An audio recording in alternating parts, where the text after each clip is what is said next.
Chers collègues, bonjour et bienvenue sur ce programme d'enseignement du CCAFU qui est aujourd'hui un atelier pratique dédié au cancer de la vessie qui n'infiltre pas le muscle, et on va tout particulièrement parler des instillations intravésicales qui est une problématique quotidienne des urologues dans la pratique, puisque la très grande majorité des tumeurs de la vessie qui sont soignées et traitées en France sont des tumeurs de la vessie qui n'infiltrent pas le muscle.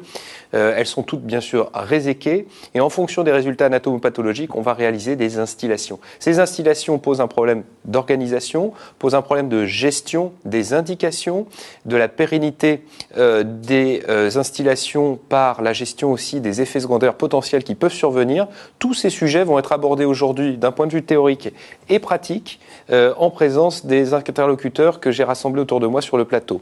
Au premier rang desquels, Madame Emmanuelle Blanc, qui est infirmière diplômée d'État à l'hôpital Foch de Suresnes. Elle est accompagnée de son collègue Yann Neusillet, qui est urologue, maître de conférence des universités à l'hôpital Foch à Suresnes. Le professeur Stéphane Larrey, qui est à ma gauche, chef de service à Reims. Et viendra en fin d'émission le professeur Arnaud Méjean, qui est responsable du CCAFU, pour nous faire les take-home messages de cette session d'enseignement. Alors, pour le vif du sujet, voici le sommaire de l'émission tel que nous l'avons retenu. Tout d'abord, nous allons discuter avec Stéphane Larrey des indications, des schémas d'instillation et des contre-indications absolues et du BCG. Ensuite, nous parlerons avec Yann Neusillet de la gestion des effets secondaires et des aspects techniques à proprement parler. Et puis, dans une dernière partie, nous entrerons dans le vif du sujet autour d'un mannequin sur un autre plateau, de façon à vous montrer la réalisation pratique de ces installations et de façon à pouvoir surmonter tous les aspects techniques et les petites complications dans la gestion au quotidien de ces installations. Donc tout de suite, je passe la parole à Stéphane Larrey qui va nous parler à proprement parler des indications et des schémas qui évoluent un petit peu, Stéphane. Oui, merci Morgane.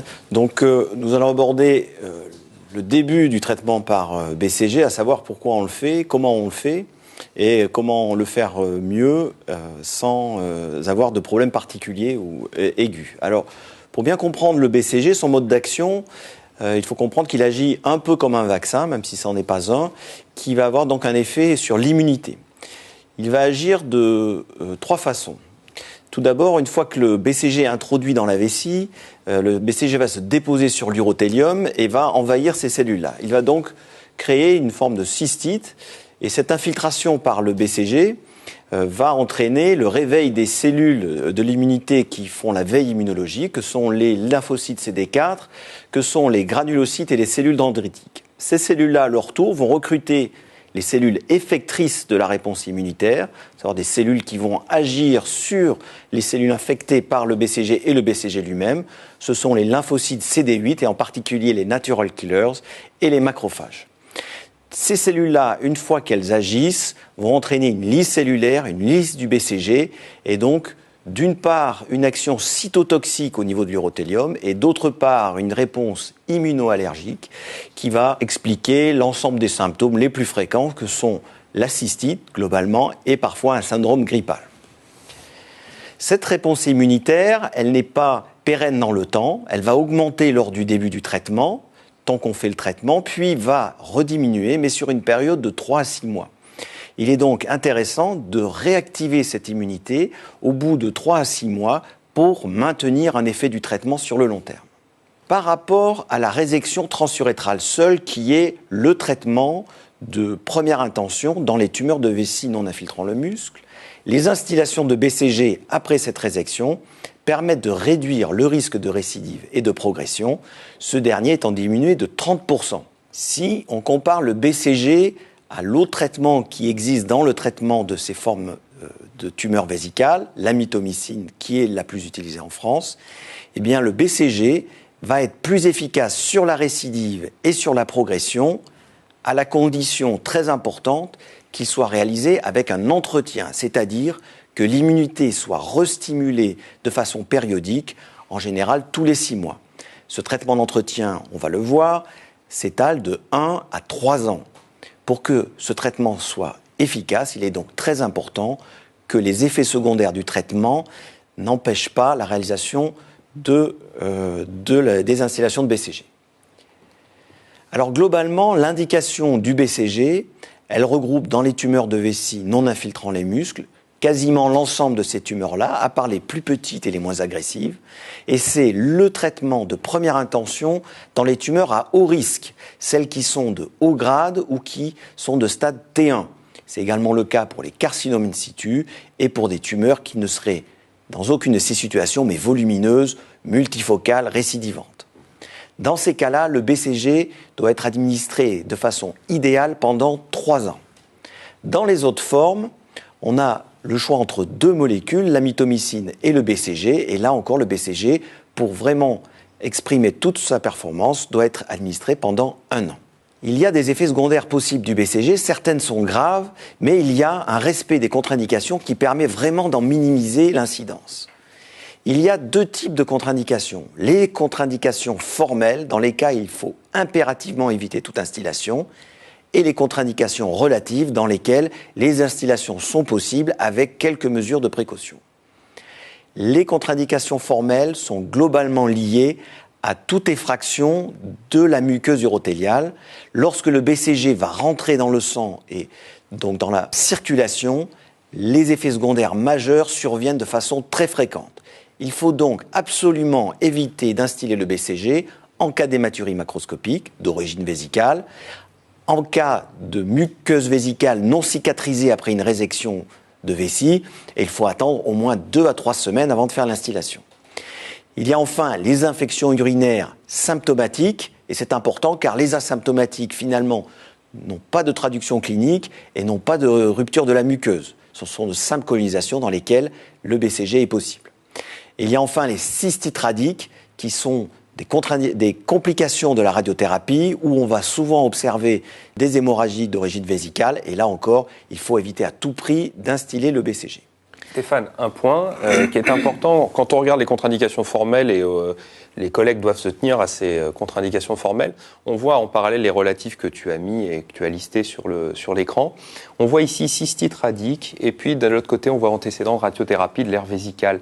Donc ça prête un petit peu à confusion et on a parfois ces débats au cours de nos congrès, au cours de discussions qu'on peut avoir. Cet antécédent de radiothérapie de l'aire vésicale, en fait c'est une vieille contre-indication, j'ai envie de dire.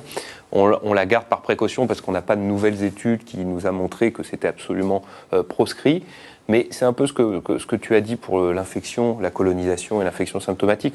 On a l'impression qu'un antécédent d'irradiation, c'est pas une contre-indication stricto sensu et que dans les RCP, au cas par cas, on peut quand même être amené à prescrire, sauf effectivement si le patient est symptomatique. C'est ce que tu mets. Donc c'est pour ça que la contre-indication formelle a tendance à gommer la contre-indication relative. Oui, je pense que dans ce cas-là, c'est la contre-indication classique qu'on va retrouver dans le Vidal, par exemple, c'est contre-indication d'antécédent de radiothérapie de l'aire vésicale.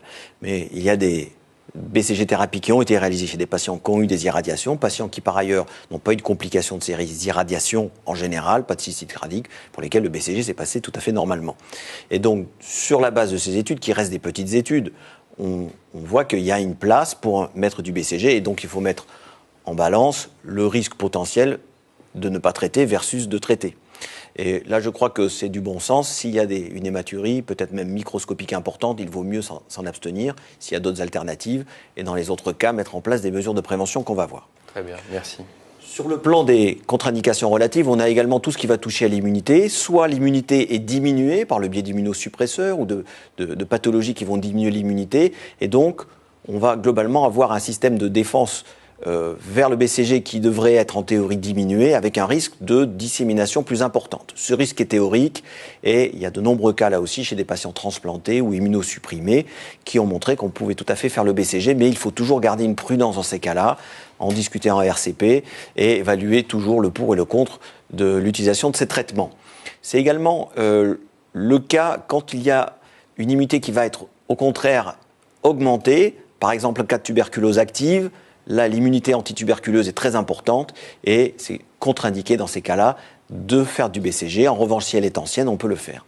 Et enfin, s'il y a une affection autre, fébrile, concomitante, on va être en difficulté d'une part pour surveiller les effets secondaires du BCG et d'autre part, la réponse immunitaire générale est également activée dans ces cas-là et il est donc plus prudent de s'abstenir. Alors, avant de commencer le traitement par BCG, il y a toujours un bilan, une prise en charge initiale dans laquelle on va vérifier ses contre-indications, l'interrogatoire. Et puis, sur le plan clinique, on va vérifier que le patient n'a pas de symptômes cliniques majeurs. Si, par exemple, il avait des troubles urinaires importants avec un résidu post-mictionnal important, il serait logique de faire en sorte d'améliorer la prise en charge de ces troubles urinaires pour limiter ce résidu, d'une part, et améliorer la symptomatologie en général qui risque d'être aggravée pendant le traitement. L'hématurie, on devra l'éliminer, et une infection urinaire symptomatique également. Sur le plan biologique, finalement, il n'y a pas vraiment d'examen qui est aujourd'hui obligatoire. Le CBU est optionnel, il est prudent de le faire, mais c'est surtout la clinique qui va nous guider. L'intradermoréaction, anciennement beaucoup utilisée, est réservée maintenant seulement dans les cas où on suspecte une tuberculose concomitante. Le niveau de réaction n'a finalement aucun intérêt dans la prise en charge du patient pour BCG thérapie. Numération formule, sérologie HIV, PSA sont d'autres examens qu'on peut proposer avant pour mieux guider la suite du traitement. Alors, le schéma d'administration à présent. Il y a eu beaucoup de schémas qui ont été utilisés, proposés, mais il y en a un qui est sorti vraiment, c'est celui de Donald Lamb, un des pères de la BCG thérapie, et qui est aujourd'hui recommandé. C'est l'utilisation de BCG thérapie sous la forme d'un traitement d'induction qui comprend des instillations hebdomadaires répétées pendant 6 semaines. Puis une période de 6 semaines sans traitement et de nouveau 3 instillations. Suite à cela, on va démarrer l'entretien qui va se faire à partir du 6e mois, puis tous les 6 mois à raison de 3 instillations maximum. Là encore, des adaptations sont souvent à faire en diminuant le nombre d'instillations, par exemple. Stéphane, un point, il y a souvent un schéma théorique, tu l'as dit, on le voit sur le papier, et puis dans la réalité de la pratique, je crois que le secret de la BCG thérapie, c'est de la capacité pour le patient, pour le médecin et l'équipe soignante de s'adapter en fait, parce qu'il y aura sûrement des surprises au cours du traitement, des petits effets secondaires, des réactions, et donc il vaut mieux adapter pour amener le plus loin possible le patient dans les instillations plutôt que de tout interrompre et d'être trop stricto sensu rigide par rapport au schéma initial. Juste un point pour les collègues, pendant longtemps en France, on a parlé de 6+3 et puis ensuite d'entretien. Et ce +3 était plutôt une consolidation. Je crois qu'on s'est réunis au CCAFU-VESI, on a veillé à s'aligner un petit peu, à homogénéiser les pratiques françaises avec celles européennes. Et donc aujourd'hui, cette induction, c'est bien cet ancien 6+3 qui se met un peu le doute dans l'esprit des urologues. Voilà, donc globalement, c'est pour faire la différence entre ce qui est l'entretien versus ce qui n'est pas l'entretien. Et donc ce traitement initial, comme on peut l'appeler, c'est 6 instillations, ça c'est le cœur du démarrage. Il y a 3 instillations 6 semaines plus tard qui sont une réactivation de l'immunité. Et puis enfin, ensuite, on est dans de l'entretien de façon régulière. Donc il y a des débats de sémantique, mais globalement, c'est comme ça qu'il faut le retenir. Un traitement booster de départ et des rappels derrière. Un des points très importants, tu viens de le rappeler, c'est l'optimisation de la BCG thérapie. Si on fait la BCG thérapie sans appliquer de modifications dans différents paramètres que l'on va voir, eh bien, le taux d'échec de poursuite du traitement est élevé, puisque les effets secondaires sont quand même assez fréquents. Alors tout le but est de les rendre finalement tolérables. Et pour cela, il y a d'une part la diminution de dose que l'on peut faire, mais sans descendre en dessous d'un tiers. En gros, une dose pleine par rapport à une dose d'un tiers est à peu près équivalente en efficacité, sauf pour les tumeurs multifocales où le tiers de dose est moins performant. Il ne faut pas descendre en dessous du tiers dose où on baisse vraiment d'efficacité. Dans l'optimisation, c'est bien sûr l'entretien. On en a déjà parlé largement. Il faut faire de l'entretien, sinon ça n'a pas de sens. Et puis, pour limiter les surdosages, en quelque sorte, eh bien, on va d'une part réduire les apports hydriques avant pour que la bonne dose soit administrée, qu'elle ne soit pas diluée, et surtout bien boire après l'instillation pour que le BCG ne reste pas dans la vessie plus que les 2 heures qui est la durée recommandée. Une fois que le BCG a été réalisé, il y a bien entendu des récidives qui sont possibles et des échecs du BCG. Là encore, c'est un sujet qui est toujours un peu difficile à interpréter. Il y a beaucoup de façons de parler des échecs du BCG et de façon simple, on va distinguer 2 cas. On va distinguer les récidives de tumeurs sous traitement, c'est-à-dire pendant la période d'entretien de 1 à 3 ans, et les récidives qui se font après que cet entretien ait été terminé. C'est 2 catégories très différentes. Dans la première, c'est ce qu'on appelle les tumeurs réfractaires au BCG. Et dans celle-ci, le BCG ne permettant pas d'empêcher la récidive, il n'est donc pas efficace et il faut s'orienter vers le traitement qui, dans ce cas-là, permettra de bloquer l'évolution de la maladie, qui est la cystectomie. Donc c'est le traitement qu'on recommande dans ces cas-là en première intention Et en option, on a également le traitement conservateur par radiochimiothérapie. Dans les récidives qui se font à distance, il y a 2 catégories encore.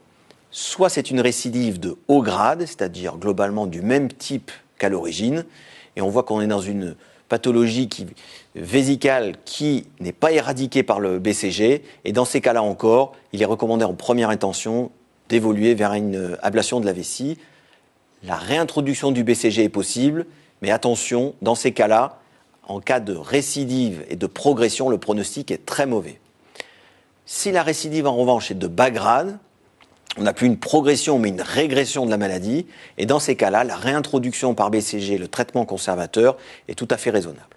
Alors globalement, quand on a une réponse initiale, on s'attend à peu près 50% de réponse au BCG, alors que au tout début, on est plutôt aux alentours de 80 à 90%. S'il n'y a pas eu de réponse initiale, c'est-à-dire que si on réintroduit alors qu'on est réfractaire, le taux diminue à 35%. Et si, par exemple, on a une tumeur qui est de type T1 3 mois après l'induction par BCG, eh bien, on a 80% de progression. Et dans ces cas-là, eh bien, on a le plus souvent une forme qui infiltre les ganglions, donc de mauvais pronostic, avec une survie à 5 ans qui est de 35%, c'est-à-dire très mauvaise. Donc il ne faut surtout pas attendre la progression pour évoluer vers la cystectomie, c'est un message important. Parfait. Juste un point sur les schémas, tu l'as souligné, on doit s'adapter. Tu as montré la supériorité du traitement d'entretien dans les formes à haut risque parce qu'on a bien stratifié.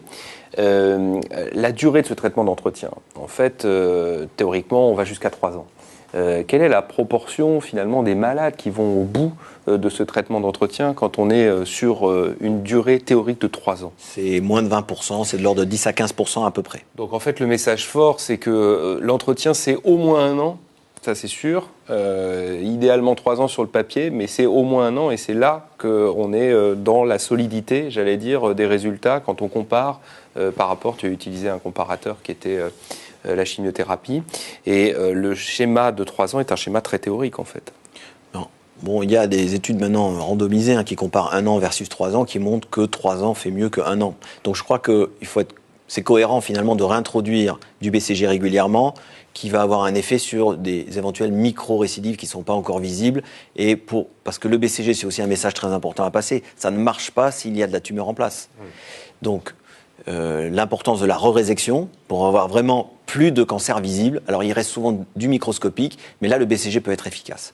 Donc, cette pratique de l'entretien, c'est quelque part pour enlever ces petites micro-récidives qui pourraient être présentes. Donc, je crois que tant qu'il est bien toléré, tant qu'on arrive à bien le faire tolérer, il faut essayer d'aller jusqu'à 3 ans. C'est du bon sens. Je voulais juste aborder quelques cas particuliers. On a parlé de l'immunosuppression. Globalement, le BCG, dans des cas de patients transplantés, de chimiothérapie pour autre cancer ou encore sous corticothérapie, donne de très bonnes réponses. En théorie, on pouvait se dire que ça devrait moins bien marcher. En fait, non, ce n'est pas le cas, sauf peut-être pour les transplantations rénales où il faut être plus prudent. Et ça ne donne pas de sepsis, c'est-à-dire pas de surrisque d'infection généralisée à BCG. Le deuxième aspect, le BCG, c'est une mycobactérie. Les antibiotiques qui permettent de traiter la tuberculose, pour leur grande partie, sont efficaces. Et également l'ofloxacine. Donc ça, c'est important de savoir que les antibiotiques, en général, sont quand même plutôt à éviter quand on a du traitement par BCG, car il y a un risque de diminution de l'efficacité, surtout si c'est de l'ofloxacine. Pour réduire les effets secondaires, donc on a vu l'importance de l'entretien. Le cœur de la réussite de ce traitement, c'est la prévention des effets secondaires. Donc respecter les contre-indications impératives, s'adapter aux contre-indications relatives.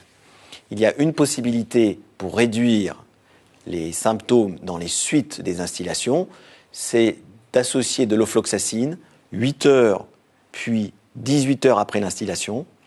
Et cela permet de réduire les symptômes à type de cystite. Donc ça améliore la tolérance et donc ça permet à certains patients de pouvoir garder du BCG plus longtemps. Il y a globalement cette indication seulement pour l'ofloxacine, pas pour les autres antituberculeux. Ensuite, dans les petits moyens, mais qui peuvent être efficaces pour améliorer la tolérance, on va retenir en résumé qu'on peut moduler la dose, donc diminuer la dose, on peut diminuer la durée d'exposition, c'est-à-dire demander aux patients de ne pas garder le produit 2 heures, mais plutôt 1 heure et demie, voire 1 heure, mais pas en dessous. Et on peut également il ne faut pas également hésiter à espacer les doses, c'est-à-dire que lorsqu'au bout d'une semaine, il y a toujours des symptômes, il ne faut surtout pas réinstiller, il faut éventuellement rajouter des mesures, et là, le docteur Neusier va vous en parler, et ne pas hésiter à espacer, laisser souffler le patient, laisser souffler la vessie, pour qu'au total, on puisse avancer le plus longtemps possible. Alors en conclusion, ce BCG intravésical, il est indiqué dans quasiment toutes les tumeurs de vessie non infiltrant le muscle, à savoir les risques intermédiaires et élevés. Il prévient la récidive et la progression, et il faut mettre un traitement d'entretien, c'est très important. Et enfin, la dose, la fréquence, eh bien, il faut les adapter à la tolérance. Et c'est très important donc d'avoir un interrogatoire avant chaque instillation pour optimiser ce traitement. Merci Stéphane. Je crois que le point important, c'est effectivement la qualité de la résection faite par l'urologue, parce que si on laisse de la tumeur derrière soi, c'est un problème. Et puis surtout aussi dire que le BCG, c'est le cœur du traitement, c'est ce qui est le plus prescrit, et c'est surtout le seul qui est efficace quand on a du carcinome in situ. Et dans la stratification que tu nous as fait, eh ben, à partir du moment où il y a du carcinome in situ, on est dans les hauts risques. Même on a identifié, vous le verrez dans les recommandations à venir, du très haut risque. Et donc c'est très important d'avoir cette notion de stratification. Au long du chemin, on retrouve donc des effets secondaires. Il faut pouvoir les surmonter, et c'est la raison pour laquelle on demande à Yann Neusier de nous expliquer comment faire de façon très pratico-pratique. Et puis, on verra que certains de ces effets secondaires viennent parfois de la gestion infortunée de l'acte en lui-même. Et c'est pour ça qu'on verra avec Yann et Emmanuel comment réaliser au mieux cet acte.